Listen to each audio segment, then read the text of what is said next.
NSE Producciones presenta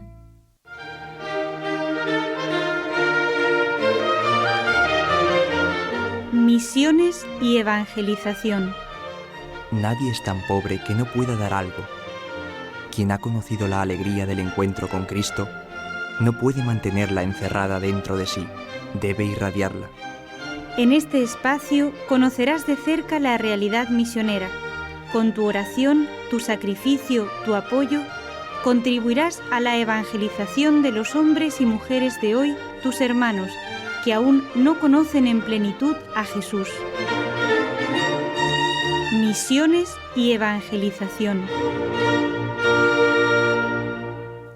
Bien, amigos, aquí girando el micrófono me hacía pensar que tenemos que darle voz a los que nunca tienen el micrófono hacia ellos, a los que nadie escucha en los medios de comunicación, que son los perdedores aparentes de los conflictos que nos encontramos pues ahora mismo en Medio Oriente, que claman al cielo. O sea, nuestro invitado de hoy, que lo vamos a escuchar a través de unas grabaciones, porque él no está aquí, sino que está en Irak.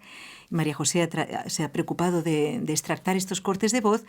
El padre Luis Montes, misionero del Instituto del Verbo Encarnado, que se encuentra en Irak hace muchos años, nos va a explicar que se trata de un auténtico genocidio. ¿No es así, María José? Así es, un auténtico genocidio, pero lo más increíble es que nos va a hablar de este genocidio con esperanza y con tranquilidad, porque él ve en todo esto la mano de Dios.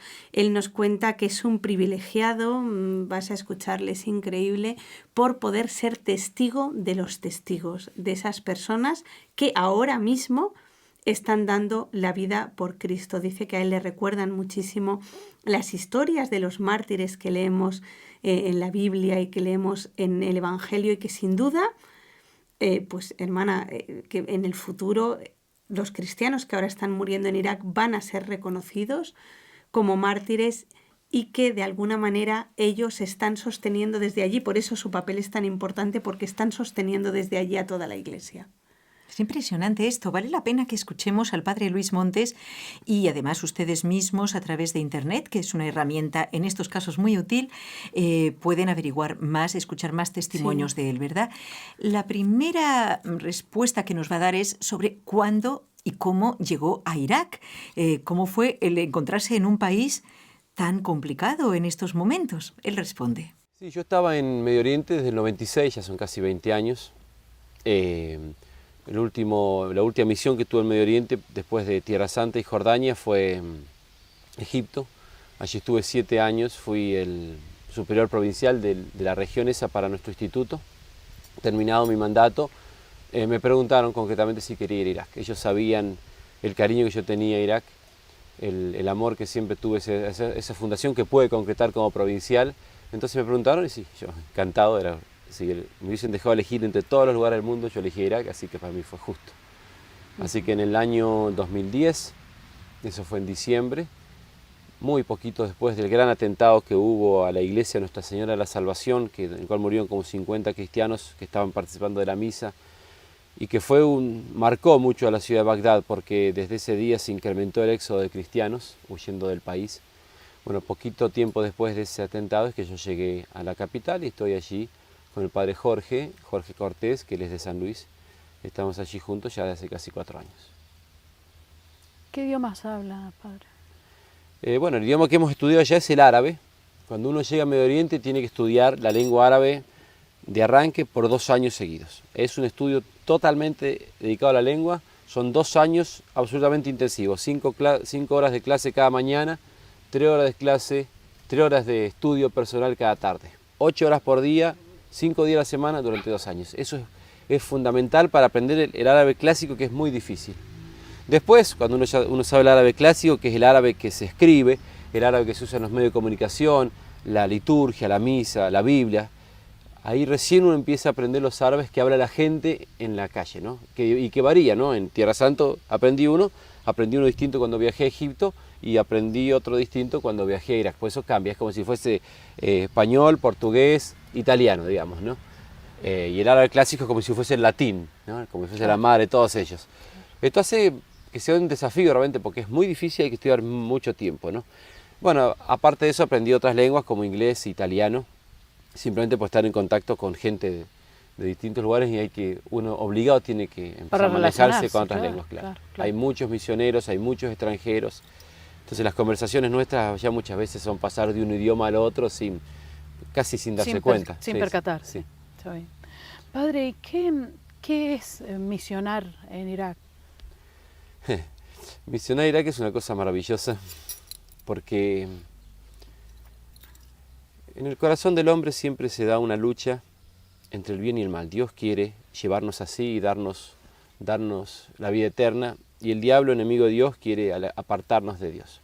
Entonces en el corazón del hombre uno descubre que puede elegir el bien o el mal.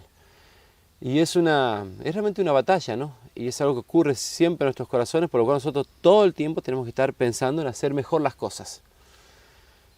Y en un país como Irak, en el que está el terrorismo y un terrorismo tan satánico, esto queda más patente. Ahí se ve a lo que llega el hombre que se aparta de Dios. Estamos viendo cosas que son absolutamente terribles, ¿no? Han enterrado gente viva, por ejemplo, para hacerla sufrir, para matarla sufriendo.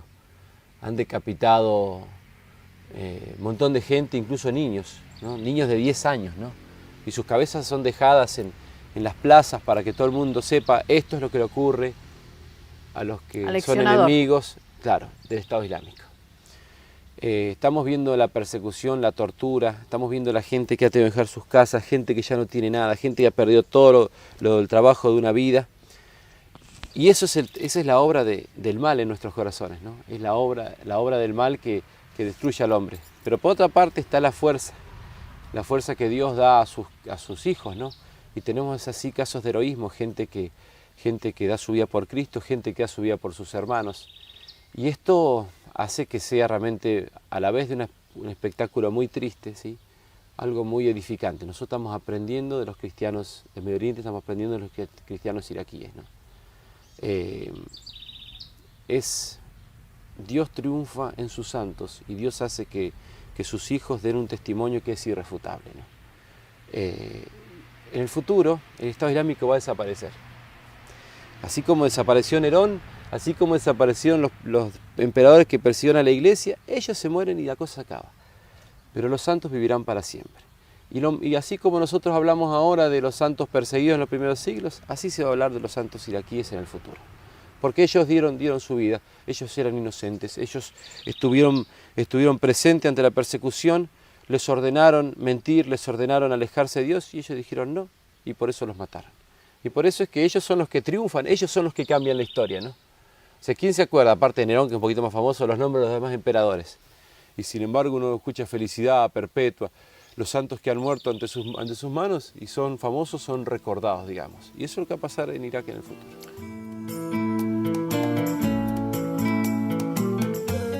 Maravillosa la esperanza del padre Luis Montes, que anuncia ya que el Estado Islámico va a acabar. Con qué serenidad habla de la situación que están viviendo. Hay varias cosas de este extracto que a mí me llamaban mucho la atención. La primera es que él quiso ir a Irak, que para él fue una alegría ese destino, imagínate, sabiendo a lo que vas, sabiendo a lo que vas a sufrir, sabiendo que te estás jugando la vida, pues que él quería ir y que para él fue una alegría.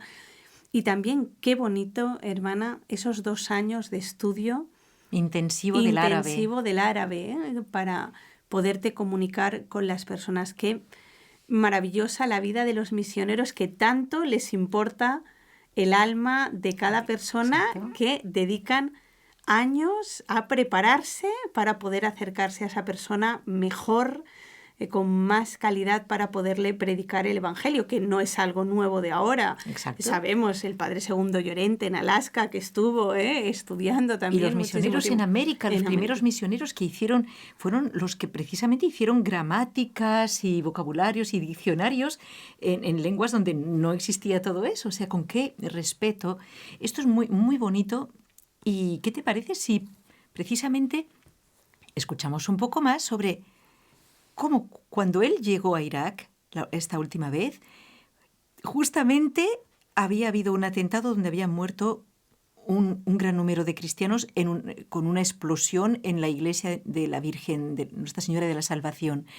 Claro, uno diría, bueno, pues con ese panorama no es el momento adecuado y tal. No, qué valentía, qué parresía, dice la Biblia, es esa palabra que quiere decir que te quita el miedo, o sea, el amor a Dios y a las almas te hace valiente.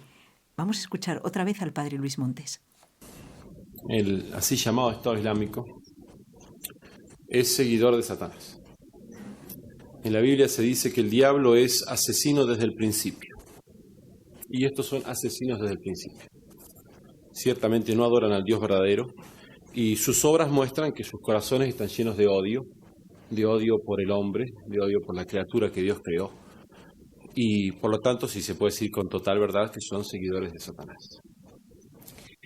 Sí, en realidad yo llegué un mes y medio después, llegué a mediados de diciembre y por supuesto había escuchado las noticias antes y durante todo este tiempo traté de seguir varios de los relatos sobre ese episodio, que visto desde un punto de vista humano fue absolutamente espantoso, pero visto desde el punto de vista de la obra de Dios fue absolutamente maravilloso.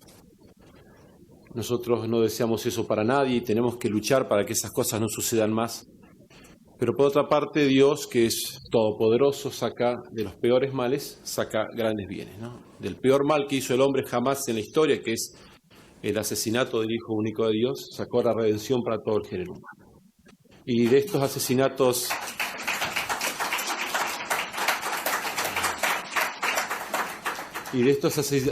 tan injustos sacó unos ejemplos para nosotros que nos dejan pasmados, ¿no? Lo que pasó en ese atentado y lo que pasa prácticamente todos los días en Medio Oriente y en otros países como Pakistán, Nigeria, lo que pasa en Níger, etc. Son hechos milagrosos del poder de la gracia de Dios en el corazón de sus hijos. ¿Sí? Es una cosa que realmente asombra, no porque uno no lo sepa por la fe, sino porque al escucharlo por experiencia uno se queda helado, ¿no? Entonces es para nosotros que somos testigos directos, es una obligación darlo a conocer, ¿no? Me parece a mí que incluso como iglesia estamos fallando, tendríamos que hacer más para que se conozca la gesta de estos mártires. Y yo creo que en el futuro se van a considerar los mártires iraquíes, los mártires de Siria y los mártires de Nigeria, como se consideran ahora a los santos asesinados en los primeros siglos, ¿no? Porque sus ejemplos son muy similares. Bien, amigos, estamos en el programa Misiones y Evangelización y saludamos especialmente a todos los oyentes y televidentes también de Radio Católica Mundial, de NSE, y a nuestro compañero Raúl García, aquí en el control en Barcelona, y a ti, María José, que nos has traído estos extractos muy impresionantes de este misionero del Instituto del Verbo Encarnado, de origen argentino, se reconoce este acento tan agradable, y que se encuentra nada menos que en Irak, y está explicando de una manera desconcertante para una persona que no tenga fe, pero totalmente coherente en su vivencia misionera, que el peor mal, como ha podido ser pues estas muertes masivas de cristianos en una iglesia, resulta que de Texas para arriba, mirándolo con ojos de fe, es un bien. Entonces, claro, ante esto, pues es obvio que los terroristas nunca van a vencer, porque por mucho más mal que hagan, siempre la persona de fe va a superarlo con un bien. Nos damos cuenta de que estos misioneros y los propios cristianos que viven en Irak son gigantes de la esperanza y gigantes en la fe, y por eso tienen esta capacidad de ver todo con los ojos de Dios, con los ojos de la Virgen María. Entonces ven el mundo de una manera, como tú dices, que nos desconcierta, porque ven en estos males grandes bienes, porque ven, claro, lo sabemos, que la sangre de los mártires es semilla de cristianos. Entonces, la muerte de estos cristianos, que él lo dice claramente, es algo que hay que evitar, debemos luchar contra esto, pero cuando se da es también un motivo de esperanza, porque eso, en eso vemos la valentía, sí, y el poder de Dios. Y el poder de Dios. Y cómo Dios actúa dando la gracia, claro. Y, a sus perseguidores. Y con el perdón, por ejemplo, solamente se nota el perdón en la forma de hablar de este sacerdote. Solamente en su serenidad se ve que él, en su corazón, está constantemente perdonando estos atentados. Aunque también él, por ejemplo, ahora le vamos a escuchar hablar de algo que nos preguntamos y se pregunta mucha gente, si Occidente debe intervenir en estos problemas, en estos países con armas. O sea, una para cosa parar es el terrorismo, claro, porque no es una guerra cualquiera, es un terrorismo. Ujú. Terrible, como dice él, o sea, que no es capaz de ningún diálogo este terrorismo. Luego, ¿cómo intervenir? Con las armas él responde. A veces la gente simplifica, ¿no? Y dice, no, tenemos que meter una bomba y matarlos a todos. Eso no es una solución. A veces la gente dice, no se puede atacarlos para nada, tenemos que poner la otra mejilla. Pero ambas posturas son totalmente simplistas y son un error. Jesucristo dio su cuerpo a la cruz, pero cuando le golpearon la mejilla no puso la otra. Dijo, si he hecho mal, dime en qué. Pero si no, ¿por qué me golpeas? Entonces yo puedo perdonar al que mata a mi hermano, pero tengo derecho a defender a mi otro hermano para que no lo maten. Por eso es que la postura de la Iglesia es clara, y lo ha dicho el Papa Francisco, que está en el Catecismo de la Iglesia Católica, ¿sí? El derecho a la legítima defensa es un derecho, y para algunas personas es un deber. No se puede permitir un genocidio y que maten a todos y quedarnos de brazos cruzados. Una cosa es el perdón personal que hace el cristiano del que lo está persiguiendo, y otra cosa es el deber de los gobiernos de proteger al indefenso. Como nosotros decimos, los cristianos están en Irak desde los primeros siglos, ¿sí? Y han siempre colaborado con la sociedad. Esta sociedad, sin el fermento de la levadura cristiana, se van a volver muchísimo más violentos. ¿Quién va a predicar el perdón si no son los cristianos? ¿Quién va a hablar de la caridad verdadera si no son los cristianos? La pérdida del elemento cristiano en Medio Oriente es terrible para la humanidad. Y en el futuro, si llega a pasar, Occidente se va a arrepentir terriblemente, porque esos estados se van a convertir en mucho más violentos y va a ser causa de muchísimos más problemas. Se van a arrepentir de lo que están permitiendo que pase ahora. Por eso lo que hay que hacer es detener la agresión y permitir que los cristianos vuelvan a sus hogares. ¿Con qué derecho vamos a decirle, no, bueno, váyanse? Hay gente que nos escribe, ¿no? Bueno, pero ¿para qué se metieron ahí? Están ahí desde siempre. Están ahí antes ciertamente que los musulmanes. Es su país, su historia, su vida. Y nosotros tenemos que defender que eso se mantenga, ¿no?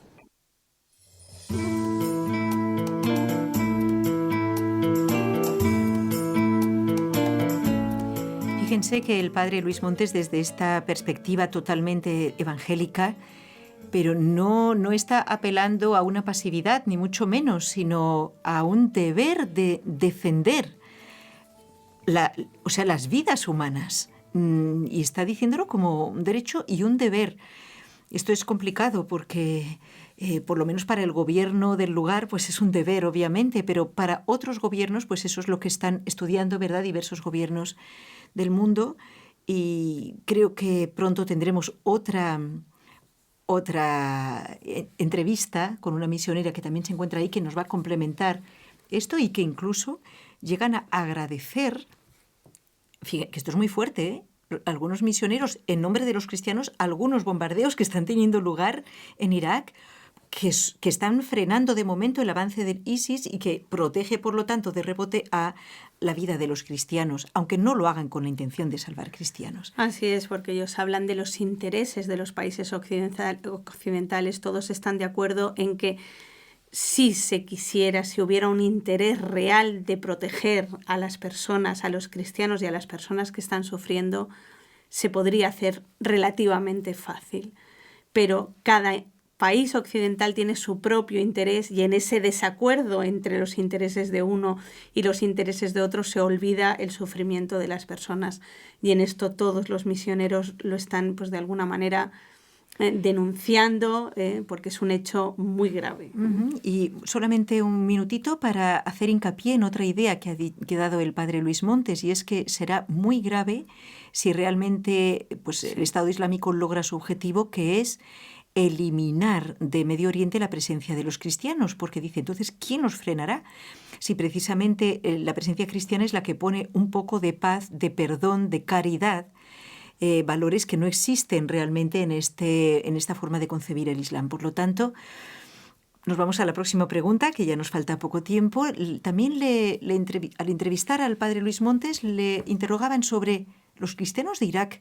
¿No están como rebeldes contra Dios ante esta masacre que el Señor, por su misteriosa providencia, está permitiendo? Miré algunas preguntas que se hacen acá, en Occidente. ¿Sí? Por ejemplo, dicen, ¿y la gente no se enoja con Dios? ¿No tiene la culpa Dios de esto? ¿Por qué lo permite? Los cristianos en Irak no se hacen esa pregunta. Ellos no se quejan contra Dios. Ellos agradecen a Dios los bienes que le da. Cuando uno está en la prueba, normalmente, si la aprovecha un poquito, se purifica. Entonces nosotros vemos en ellos una mayor confianza en la providencia que lo que vemos en otros lados. Con el perdón pasa una cosa similar. Alguna persona me ha dicho, Padre, ayúdeme, me cuesta perdonar a los del ISIS. Pero en realidad no es que le cuesta perdonar. Ha perdonado. Lo que sí tiene sentimientos de rechazo, pero eso es inevitable. Es inevitable que una persona tenga sentimientos de rechazo ante semejantes criminales que están matando niños y gente, y es normal. Yo les digo, rezá por ellos. Puedes rezar para que se conviertan. Si vos puedes rezar, significa que lo has perdonado, porque estás pidiendo a Dios un bien para ellos. Entonces el sentimiento de dolor puede seguir, pero con la voluntad, que es lo único que importa en realidad. ¿Sí? Han hecho el acto de perdonar. Entonces, predicar el perdón en Irak a los cristianos es sumamente fácil, porque lo entienden perfectamente. Predicar el perdón a los no cristianos ciertamente es un desafío, ¿no? Pero aún así, aunque sea un desafío, los musulmanes muchas veces han manifestado admiración por esta nuestra doctrina. Le pongo un ejemplo antes de hablar de esto, ¿no? Y es el tema de la castidad sacerdotal. Para los musulmanes es inentendible la castidad sacerdotal, ¿no? Hay un dicho de Mahoma que dice, el matrimonio es la mitad de la religión. Entonces, que una persona no se case, no tenga hijos, es contra la religión. Entonces, a veces nos plantean directamente esos temas.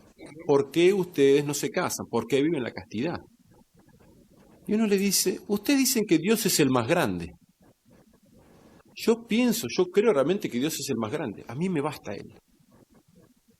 Y yo he dejado un montón de cosas buenas por Él. Si vos podés dejar de comer en Ramadán, ¿por qué yo no puedo dejar de tener una familia para estar más a disposición de Dios y hacer lo que Él me pida? Y cuando uno razona así, muchas veces uno ve la cara de asombro. Nunca se lo habían planteado. Y uno ve entonces que en muchos de ellos se produce como un entendimiento. Entonces, con lo del perdón es similar. Ellos no pueden perdonar, está prohibido. Ellos tienen que hacer ojo por ojo, diente por diente, la ley del talión. Si a mí me hacen mal, yo tengo que hacer mal, es una orden de Dios. Cuando uno dice, no tienen el perdón, normalmente se piensa que no, les cuesta mucho perdonar. No, está mal perdonar para ellos. Pero cuando uno explica y lo vive, sobre todo cuando lo vive, cuando alguno de ellos le hace un mal y uno perdona, los del entorno de esa persona se quedan asombrados. Entonces empiezan a plantearse cosas más importantes. A mí me ha pasado en un país musulmán de que un sacerdote tuvo que gestionar una situación difícil entre una familia musulmana y una familia cristiana. Le habían intentado hacer algo malo a una joven cristiana y la familia del que había hecho eso estaba muy avergonzada. Y se hace como un juicio interno donde un responsable de cada familia se hace como de abogado para ponerse de acuerdo. Generalmente terminan pagando algo. Igual esa persona que intentó hacer fue prisión, ¿no? Pero se quería arreglar la situación. Y el abogado de la familia, del que había hecho esa cosa tan fea, ¿sí?, dijo directamente, dice, nosotros sabemos que lo que él hizo no tiene perdón. Nosotros estamos totalmente avergonzados, pero sin merecerlo acudimos a usted, porque sabemos que ustedes son la religión del perdón. Esto es muy importante, porque esta gente, cuando ve estas cosas, se lo plantea realmente, al menos algunos de ellos. Y esto lo puede llevar al menos a un cambio de corazón para el bien, para aproximarse más a lo que es la verdad, ¿no?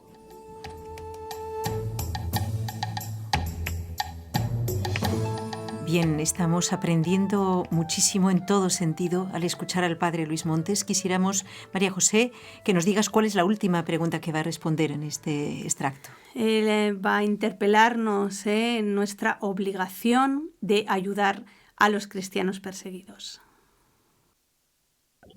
El primero es con la oración, y eso lo pueden hacer todos, y nadie está excusado, nadie puede decir que no puede hacerlo. Todos tenemos que rezar por los cristianos perseguidos. Son la mayor riqueza que tiene la Iglesia en este momento. Y ellos entonces necesitan nuestras oraciones porque están pasando lo indecible y merecen nuestras oraciones porque nos están dando una cantidad de gracias de acuerdo al dogma de la comunión de los santos que es impresionante. Entonces rezar tenemos que hacerlo todos. Segundo, tenemos que dar a conocer lo que pasa, porque no se conoce. Cuando estuve en Argentina la última vez, donde hablé, había muchísimo interés. La gente estaba contenta, la gente lloraba de emoción, pero antes de eso no lo sabían. Entonces nosotros tenemos la obligación de que se conozca esto, tenemos que hablarlo en nuestra familia, en nuestro trabajo, tenemos que compartirlo en las redes sociales. Y por último, los que puedan mandar una ayuda económica, porque lo que están sufriendo esa gente es una cosa indecible, ¿no? Entonces, es nuestra obligación. Si no es como que el que no ayuda, el que lo necesita, ¿sí? no se está haciendo prójimo de él, ¿sí? Está pasando de largo, ¿sí? Directamente no se puede llamar cristiano. Evidentemente, cada uno ayuda a las personas que tiene más cerca y está muy bien, ¿no? Pero todos tenemos que ser conscientes de que tenemos que ayudar a los que lo necesitan. Despedimos este programa y quedémonos con este compromiso, que nos, de alguna manera, el Padre es como un mandato, Él lo dice, es la obligación del cristiano, rezar por ellos, mandarles ayuda económica y dar a conocer en nuestras familias, en nuestro entorno, las historias verdaderas que ahora mismo están sufriendo nuestros hermanos cristianos. Hermana Carmen, no tenemos más tiempo, ojalá podamos en estos programas seguir hablando con misioneros que están allí, ellos son los testigos directos de lo que está ocurriendo. Realmente este programa, lo único que les pido es que se lo envíen a otras personas. Ya saben que en el servicio podcast de nsradio.com pueden encontrar este programa en Misiones y Evangelización, podcast, es un botoncito a la izquierda y lo pueden enviar. De manera que compártanlo para que muchas personas conozcan esta realidad.